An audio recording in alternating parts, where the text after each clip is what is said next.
po ang pagsaluhan ng kaligtasan, handog ng Diyos sa tanan. Sa ngalan ng Ama at ng Anak at ng Espiritu Santo, Amen. ang pagpapala ng ating Panginoong Hesukristo, ang pag-ibig ng Diyos Ama, at ang pakikipagkaisa ng Espiritu Santo naway laging sumain inyong lahat. At sumainyo rin. Sa ating banal na pagdiriwang na ito ng Santa Misa, alalahanin natin ang ating mga kapatid na may sakit, mga nasa ospital, nasa kanilang tahanan. Ngayon din naman, dumalangin tayo sa Diyos na ipagkaloob niyang ating mga hinihiling upang sa ganoon ay makapaglingkod tayo sa Kanya ng buong puso at buong lakas. Hilingin din natin sa Panginoon ang Kanyang awa at habag, ang Kanyang pagkapatawad sa ating mga pagkukulang at nagawang pagkakasala. Inaamin ko Sa makapangyarihang Diyos at sa inyo mga kapatid, na lubha ako nagkasala sa isip, sa salita at sa gawa at sa aking pagkukulang. Kaya sinasamo ko sa mahal na Birheng Maria, sa lahat ng mga anghel at mga banal, at sa inyong mga kapatid, na ako'y panalangin sa Panginoong ating Diyos. Kaawaan tayo ng makapangyarihang Diyos, patawarin tayo sa ating mga kasalanan, at patnubayan tayo tungo sa buhay na walang hanggan. Amen. Panginoon, kaawaan mo kami. Panginoon, kaawaan mo kami. Kristo, kaawaan mo kami. Kristo, kaawaan mo kami. Panginoon, kaawaan mo kami. Panginoon, kaawaan mo kami. Manalangin tayo. Ama naming makapangyarihan, ipakita mo ang iyong paglingap sa iyong pag-antig sa aming kalooban, upang ang pamumunga ng gawain mo sa amin ay aming mapakinabangan, at ang mapagpagaling mong katapatan ay aming pangatawanan, sa pamamagitan ni Hesukristo, kasama ng Espiritu Santo, magpa sa walang hanggan. Amen. Pagbasa mula sa Aklat ng Pahayag. Akong si Juan ay nakakita ng isang anghel na bumaba mula sa langit na may malaking kapangyarihan. Nagliwanag ang buong daigdig dahil sa kanyang kaningningan. Ubos lakas siyang sumigaw. Bumagsak na siya. Bumagsak na ang tanyag na Babilonya.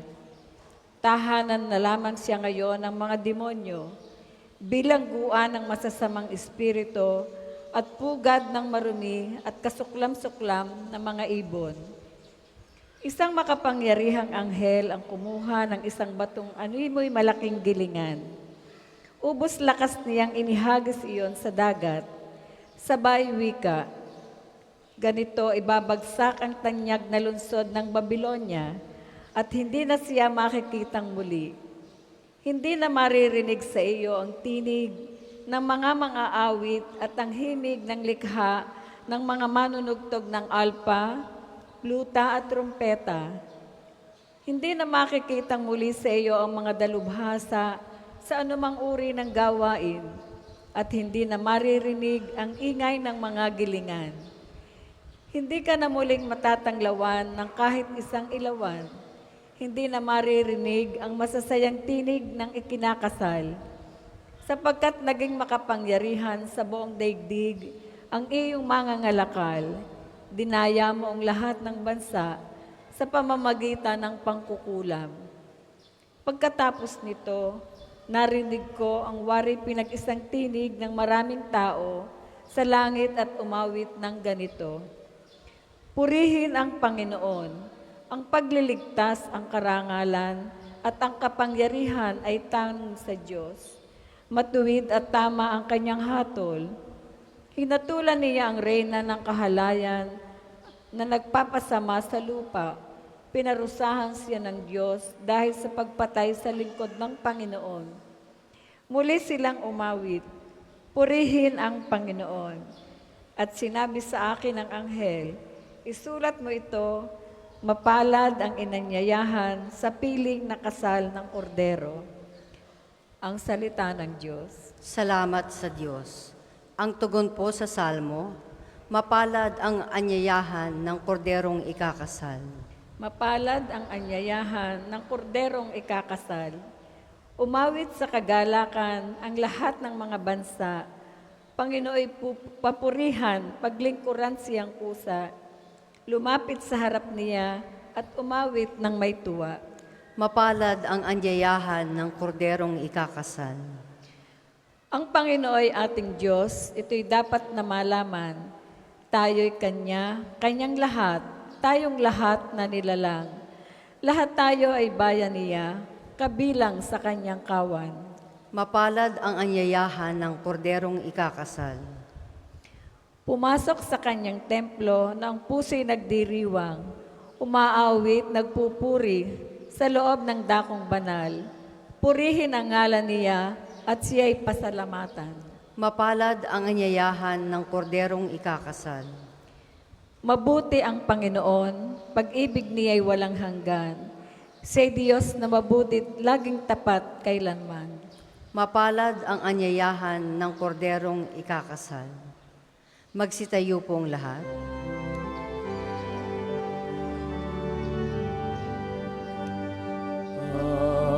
Alleluia, Alleluia,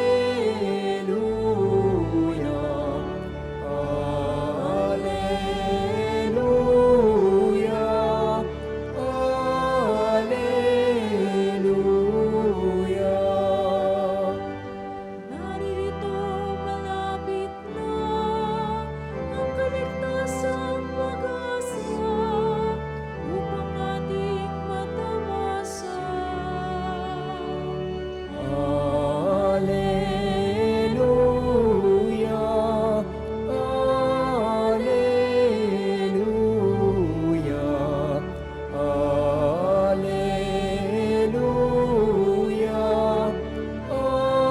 Alleluia.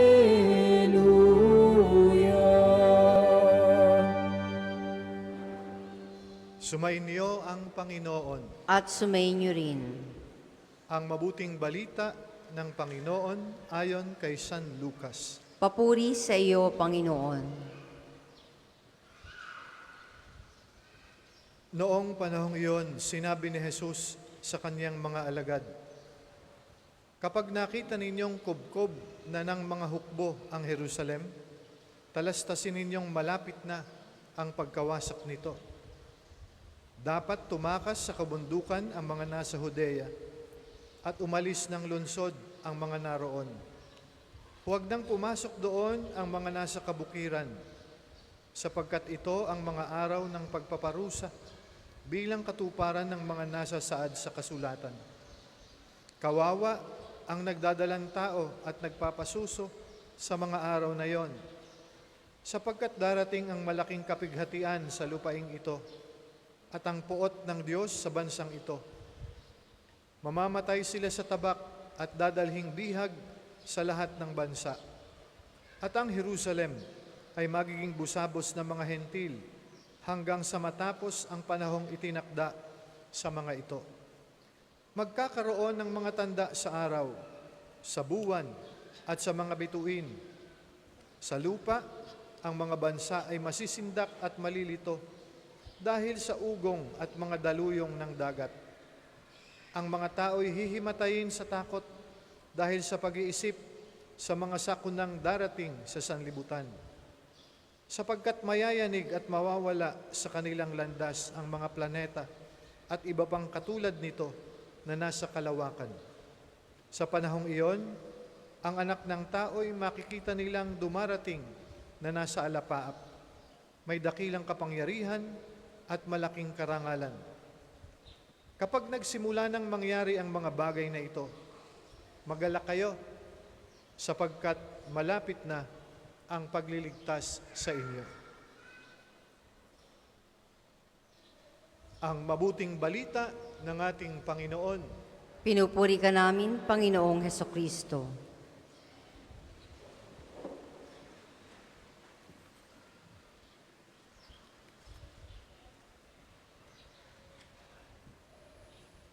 Magalak kayo sapagkat malapit na ang pagliligtas sa inyo. Mga kapatid, ilang araw na lamang tayo ay dadako na sa Adbyento. At kung tayo ay malapit na sa panahon ng Adbyento, ganitong uri ng mga pagbasa ang ating maririnig. May mga sinasabing palatandaan ng ating Panginoong Hesus, para bang yung kanyang sinasabi ay malapit na ang katapusan. Marami siyang palatandaan na binabanggit at nakita natin o narinig natin sa ating Ebanghelyo ngayon na ang mga palatandaang ito ay tungkol sa anak ng tao na nasa alapaap, may dakilang kapangyarihan at may malaking karangalan. At sinabi ng ating Panginoong Yesus na dapat tayong magalak sapagkat ang kaligtasan ay malapit na nating maranasan.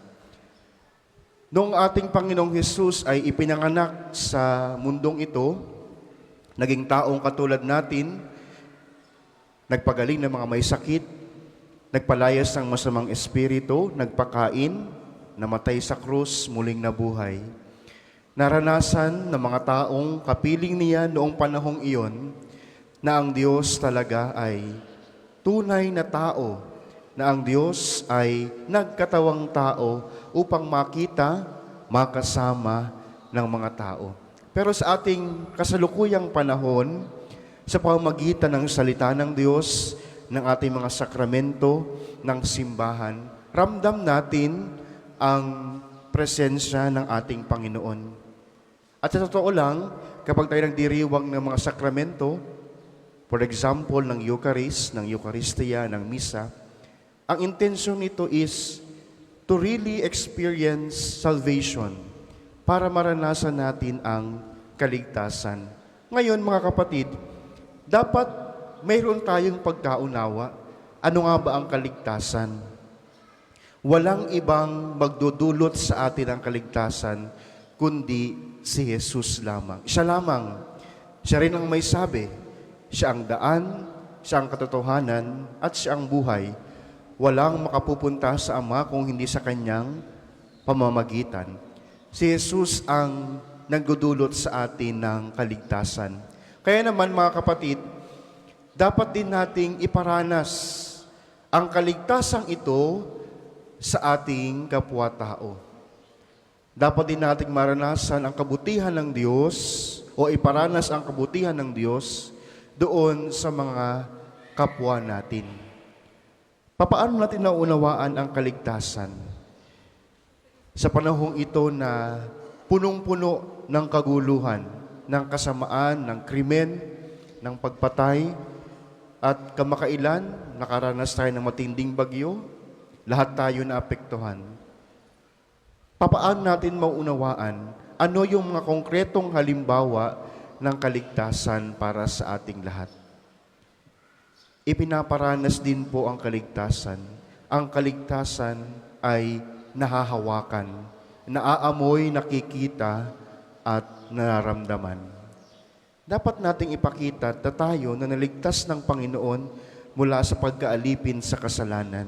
Iparanas din sa ibang tao yung kaligtasan na naranasan natin. Kung tayo ay pakiramdam natin tayo lamang ang niligtas at wala tayong pakialam sa kapakanan ng ibang tao, mag-isip-isip tayo. Baka hindi yun ang kaligtasan na dapat sinasabuhay natin. Baka mali yung pagkaunawa natin sa kaligtasan. Baka mali yung ating pagkakaintindi doon sa kaligtasan na bigay at dulot sa atin ng ating Panginoon. Sa kanyang pagparito sa mundong ito, si Jesus walang ibang hinangad kundi tayo ay maligtas sa ating pagkaalipin sa kasalanan. Pero, huwag nawa tayong magdulot ng kasalanan sa ibang tao. Kung paano ang intensyon ni Jesus ay iligtas tayo, iyon din yung ating maging intensyon sa ibang tao. Huwag tayong magdulot ng kasalanan sa kanila. Huwag nating hayaan magkasala sila ng dahil sa atin. Sapagkat ang kaligtasan para bang nawawala. Nawawala ng saysay sapagkat yung ating pagtingin, pag-unawa doon sa kaligtasan ay napakababaw kung tayo mismo ay nagiging sanhi ng kasalanan ng ibang tao. Kung tayo mismo ay walang pakialam. Kung tayo mismo ay parabang bulag at bingi sa pangyayari sa ating paligid. Saan ang kaligtasan pag nandoon, pag ganoon ang ating pangunawa, pag wala tayong pakialam sa isa't isa? Kaya habang hinihintay natin ang ating Panginoon, habang naghahanda tayo, lalong-lalo at parating ang panahon ng Adbyento, pagnilayan natin ito mga kapatid. Ano ang ating mga konkretong gawain para maranasan ang kaligtasan ng Diyos? Kung tayo ay niligtas ng Diyos, paano natin ipinararanas ang kaligtasang ito sa ating kapwa-tao? Kung tayo ay nagdudulot ng kasalanan sa ibang tao, baka panahon na po para ihinto natin ito bilang paghahanda natin sa pagdating ng Mesiyas. Bilang paghahanda natin sa pagdating ni Jesus sa Emmanuel, para ramdam na ramdam natin ang presensya niya sa ating buhay at sa ating paglalakbay sa buhay na ito.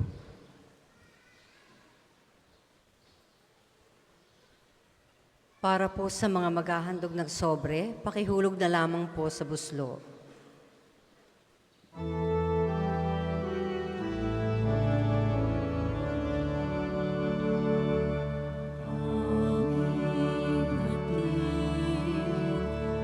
Alay na ito, ang tinapay na nagmula sa pagpapala mo.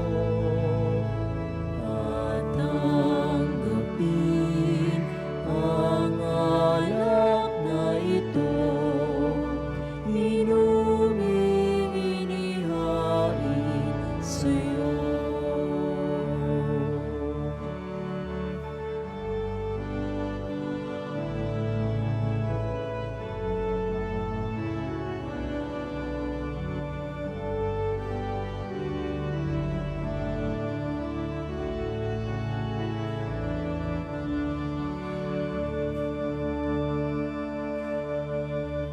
Magsitayo po ang lahat.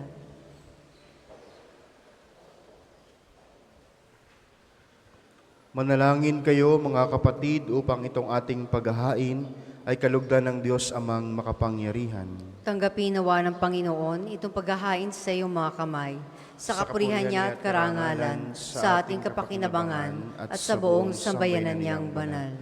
Ama naming lumikha, tanggapin mo ang mga banal na alay na iyong ipinag-utos na aming italaga sa pagsamba sa iyong ngalan, at upang kami pagindapating paunlakan ng iyong tapat na pagmamahal, gawin mong ang iyong mga utos ay sundin namin kailanman sa pamamagitan ni Jesucristo, kasama ng Espiritu Santo, magpa sa walang hanggan. Amen. Sumainyo ang Panginoon. At sumainyo rin. Itaas sa Diyos ang inyong puso at diwa. Itinaas na namin sa Panginoon. Pasalamatan natin ang Panginoong ating Diyos. Marapat na siya ay pasalamatan. Ama naming makapangyarihan, tunay ngang marapat na ikaw ay aming pasalamatan. Pinagbibigyan mong ito'y aming maihayag, kahit na ito'y walang anumang maidaragdag. Sa kadakilaang sa iyo ay likas, sa pagpupuri nami ang nakikinabang. At kami rin inyong pinakikiharapan sa pamamagitan ng iyong anak na minamahal. Kaya kaisa ng mga anghel na nagsisiawit ng papuri sa iyo nang walang humpay sa kalangitan, kami nagbubuni sa iyong kadakilaan.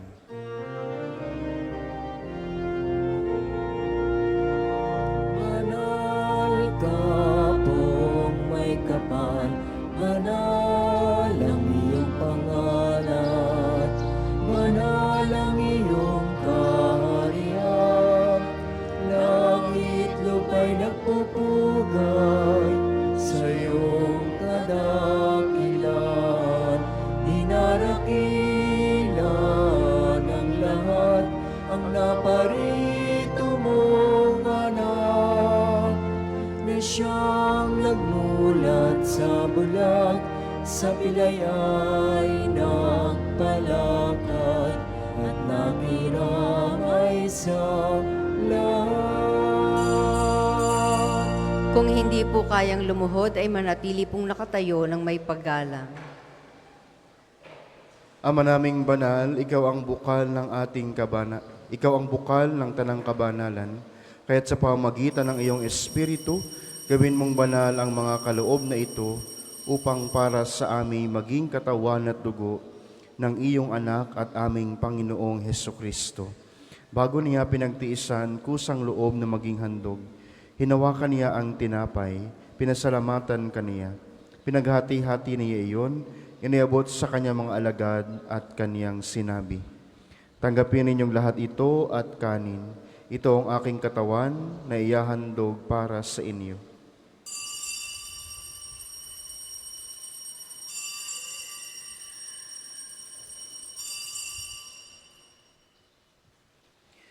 Gayun din naman noong matapos ang hapunan, hinawakan niya ang kalis, muli kaniyang pinasalamatan. Iniabot niya ang kalis sa kanyang mga alagad at sinabi, "Tanggapin ninyong lahat ito at inumin. Ito ang kalis ng aking dugo, ng bago at walang hanggang tipan. Ang aking dugo na ibubuhos para sa inyo at para sa lahat. Sa kapagpapatawad ng mga kasalanan, gawin ninyo ito sa pag-alaala sa akin."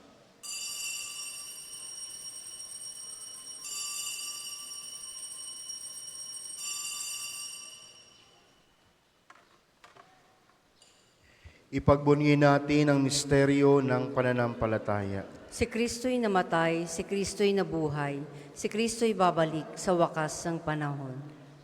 Ama, ginagawa namin ngayon ang pag-alaala sa pagkamatay at muling pagkabuhay ng iyong anak. Kaya't iniaalay namin sa iyo ang tinapay na nagbibigay buhay at ang kalis na nagkakaloob ng kaligtasan. Kami nagpapasalamat dahil kami iyong minarapan at tumayo sa harap mo para maglingkod sa iyo.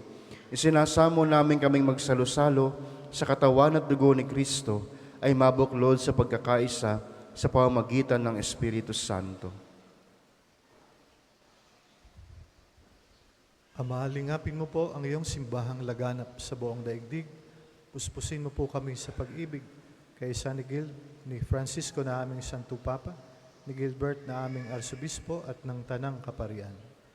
Alalahanin mo rin po ang mga kapatid naming nahimlay na may pag-asang sila'y muling mabubuhay. Gayon din ang lahat ng mga pumanaw. Kaawaan mo po sila at patuloyin sa iyong kaliwanagan. Kaawaan mo po at pagindapatin kaming lahat na makasalo sa iyong buhay na walang wakas. Kaisa ng mahal na Birheng Maria na Ina ng Diyos, ni San Jose na kanyang kalinis-linisang esposo, kaisa ng mga apostol at ng lahat ng mga banal na namuhay dito sa daigdig ng kalugod-lugod sa iyo. Maipagdiwang nawan namin ang pagpupuri sa ikararangal mo sa pamamagitan ng iyong anak na aming Panginoong Hesukristo. Sa pamamagitan ni Kristo, kasama niya at sa Kaniya, ang lahat ng parangal at papuri ay sa iyo, Diyos Amang makapangyarihan, kasama ng Espiritu Santo, magpa sa walang hanggan. Amen. Amen. Amen.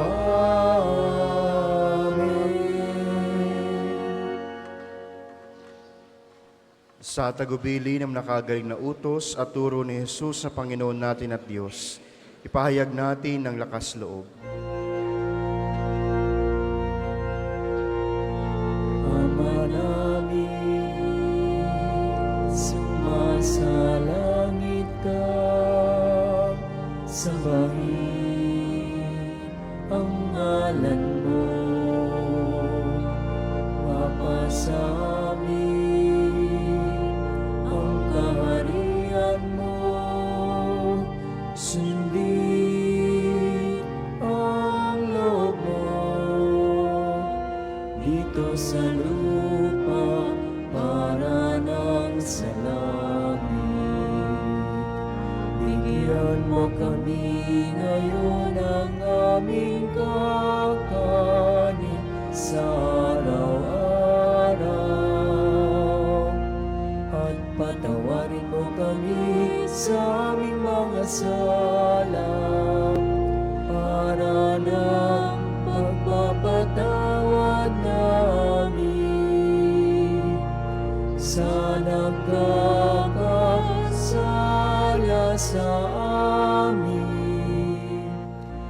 huwag mo kami ipahintulot sa tukso at iadya mo kami sa lahat ng masama.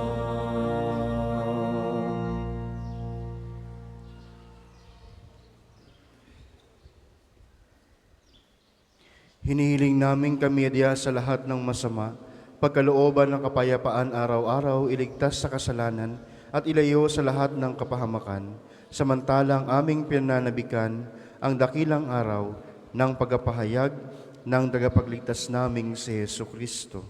Sapagkat iyo ang kaharian at ang kapangyarihan at ang kapurihan magpakailanman. Amen.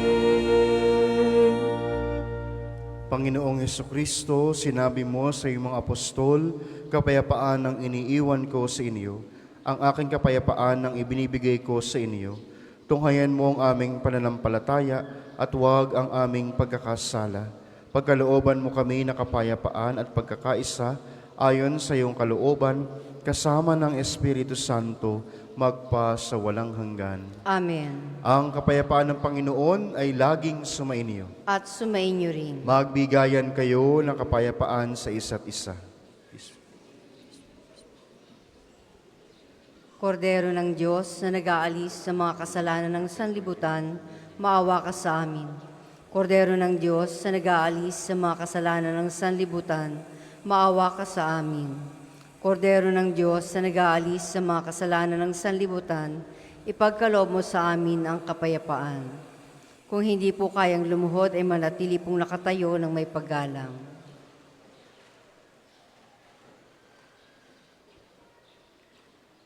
Ito ang kordero ng Diyos, ito ang nag-aalis ng kasalanan ng sanlibutan. Mapalad ang mga inaanayahan sa kaniyang piging.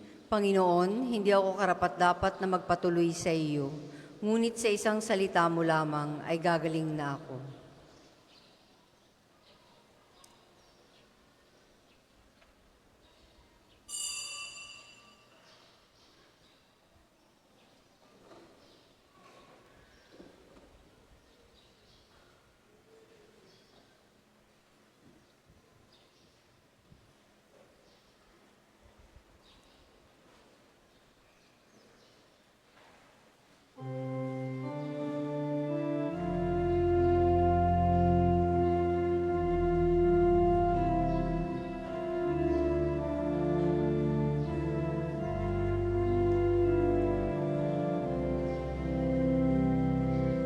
Sa Diyos lamang mapapanatag ang aking kaluluwa. Sa Kanya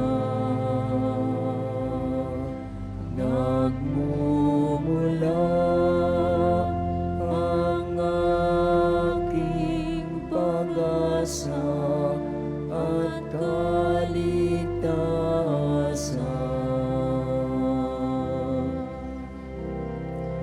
O Diyos, Ikaw ang aking kaligtasan, sa'yo aking kaluwalhatian. Ikaw lamang aking inaasahan, ang aking buot at tanggulan. Sa Diyos lamang mapapanatag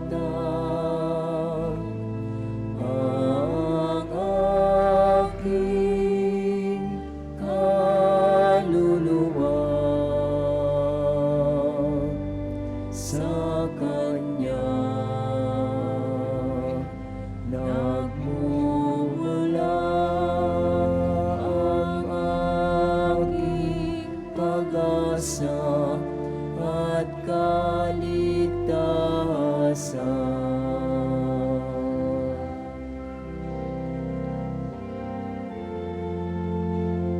Ang second collection po ay para sa patuloy na pagpapaunlad ng parokya at pambansang dambana ni Santo Padre Pio at para sa mga pangangailangan ng matatanda at may sakit na mga pari ng Arsidiocesis ng Lipa.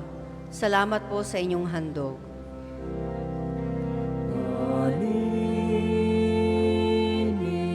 Hindi ko pa nanaligan, puso'y di ihilig sa yaman, kundi sa Diyos na makapangyarihan. Naging lakas at takbuhan sa Diyos lamang mapapanatag ang aking kaluluwa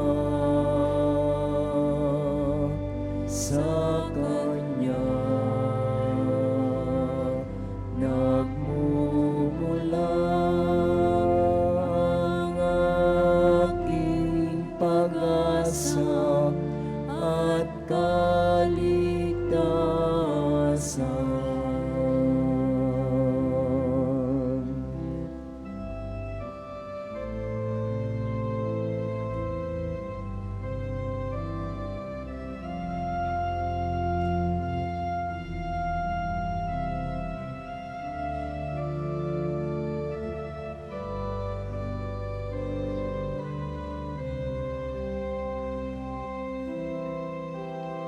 Tayo po ay magsitayo.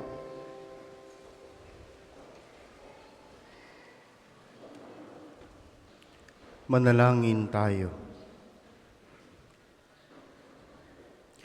Ama naming ang pagmahal, kaming pinagkalooban mo ng pagsasalo sa iyong kagalakan ay lagi nawang lumingon sa pinanggalingan nitong banal na pakikinabang upang kami huwag mawalay sa iyo na aming hantungan sa pamamagitan ni Hesukristo kasama ng Espiritu Santo magpa sa walang hanggan. Amen. Panalangin ng pagtitiwala kay Santo Padre Pio. Padre Pio, taga Petrelcina, mongheng banal, pintakasing santo ng milenyong kasalukuyan, gabay namin sa pagtahak sa landasing makalangit, takbuhan sa pangangailangan, huwaran ng pagtitiis. Sa iyo namin inilalapit aming mga kagipitan, sa iyo po binibilin kalusugan at kabuhayan.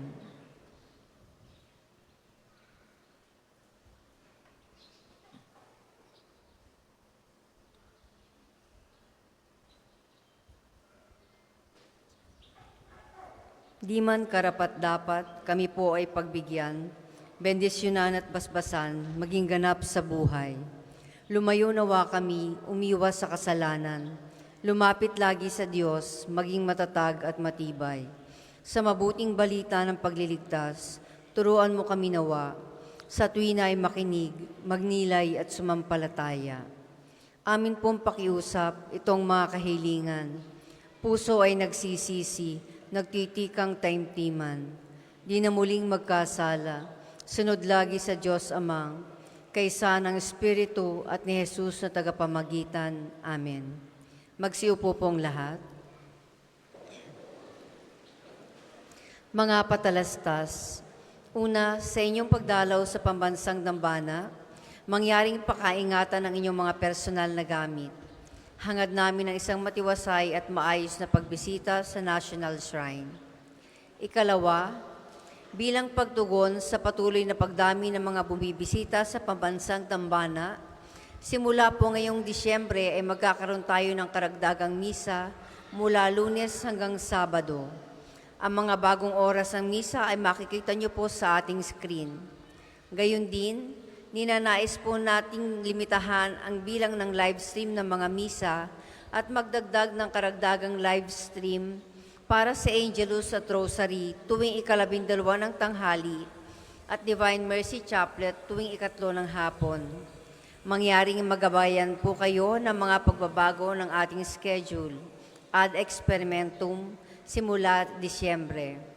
Ikatlo, halina't makiisa sa isang gabi ng pagbibigayan, himig at pag-asa.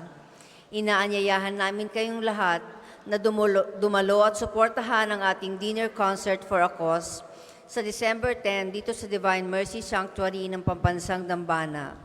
Sa halagang 2,500 pesos na ticket, mararanasan nyo na ang isang dinner buffet at full concert mula kina Mitoy Yunting and the Drivers Band, kasama ang iba pang natatanging mga awit at kaparian ng Archdiocese ng Lipa. Huwag nang magdalawang isip pa, bilhin na ang inyong ticket sa ating opisina at maging bahagi nitong natatanging okasyon para sa isang misyon. Bahagi pa rin po ng ating fundraising project para sa isang espesyal na pagdiriwang sa darating na Enero. Patuloy niyo pong suportahan ang ating Kapio merchandise. May mga available tayong t-shirts at coffee mugs sa mga store outlets ng Pambansang Dambana. Sa maliit na halaga, siguradong kayo'y makatutulong na. Ikalima, pansamantala pong hindi muna makadaraan sa main arc entrance ang mga tao at sasakyan dahil sa ginagawang rehabilitation ng NSPP Bridge. Maaari pong gamitin ang lumang gate upang makapasok sa loob ng Pambansang Dambana. Umaasa po kami sa inyong pangunawa. Ang susunod pong misa ay sa ganap na 12 ng tanghali. Maraming salamat po at mangyaring panatilihin natin ang kalinisan, katahimikan at diwa ng pananalangin sa loob at labas ng ating mga simbahan. Magsitayo na po ang lahat para sa pagbabasbas ng religious articles. Mga kapatid, manalangin tayo sa Diyos Amang makapangyarihan upang tayo maging kawangis ni Kristo sa taimtim na pagdalangin sa tulong ng mga larawan at mga dasalan. Pakilabas po at pakitaas ang inyong mga religious articles. O Panginoon naming Diyos, Ikaw ang bukal ng lahat ng pagpapala at biyaya. Ibuhos mong iyong bendisyon sa mga gamit na ito sa pananalangin, mga rosaryo, mga imahen, mga dasalan, na nagpapaalaala ng iyong kabutihan, kabanalan at pagmamahal sa amin, upang ang lahat na dumulog at magdasal gamit ang mga ito ay magtamo ng iyong awa at biyaya. Loobin mong tularan nila ang kabanalan at aral ng Panginoon at ng mga santo magpa sa walang hanggan. Amen. Ama namin, sumasalangit ka, sambahin ang ngalan mo, mapasa amin ang kaharian mo, sundin ang loob mo dito sa lupa para nang sa langit.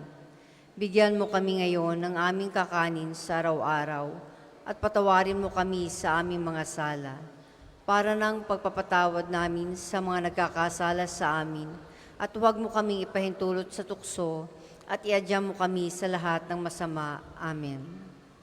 Aba, Ginoong Maria, napupuno ka ng grasya, ang Panginoong Diyos ay sumasa iyo. Bukod kang pinagpala sa babaeng lahat at pinagpala naman ang iyong anak na si Jesus. Santa Maria, Ina ng Diyos, ipanalangin mo kaming makasalanan, ngayon at kung kami mamamatay. Amen. Luwalhati sa Ama at sa Anak at sa Espiritu Santo, kapara nung unang-una, ngayon at magpasawalang hanggan. Amen. Ama namin, sumasalangit ka, sambahin ang ngalan mo, mapasa amin ang kaharian mo, sundin ang loob mo dito sa lupa para nang sa langit. Bigyan mo kami ngayon ng aming kakanin sa araw-araw at patawarin mo kami sa aming mga sala para nang pagpapatawad namin sa mga nagkakasala sa amin at huwag mo kaming ipahintulot sa tukso at iadya mo kami sa lahat ng masama. Amen. Aba, Ginoong Maria, napupuno ka ng grasya, ang Panginoong Diyos ay sumasa iyo. Bukod kang pinagpala sa babaeng lahat at pinagpala naman ang iyong anak na si Jesus. Santa Maria, Ina ng Diyos, ipanalangin mo kaming makasalanan, ngayon at kung kami mamamatay. Amen. Luwalhati sa Ama at sa Anak at sa Espiritu Santo, kapara nung unang-una, ngayon at magpasawalang hanggan. Amen. Ama namin, sumasalangit ka, sambahin ang ngalan mo, Mapasa amin ang kaharian mo. Sundin ang loob mo dito sa lupa para nang sa langit. Bigyan mo kami ngayon ng aming kakanin sa araw-araw at patawarin mo kami sa aming mga sala para nang pagpapatawad namin sa mga nagkakasala sa amin at huwag mo kaming ipahintulot sa tukso at iadya mo kami sa lahat ng masama. Amen. Luwalhati sa Ama, sa Anak, at sa Espiritu Santo, kapara nung unang-una, ngayon, at magpasawalang hanggan. Amen.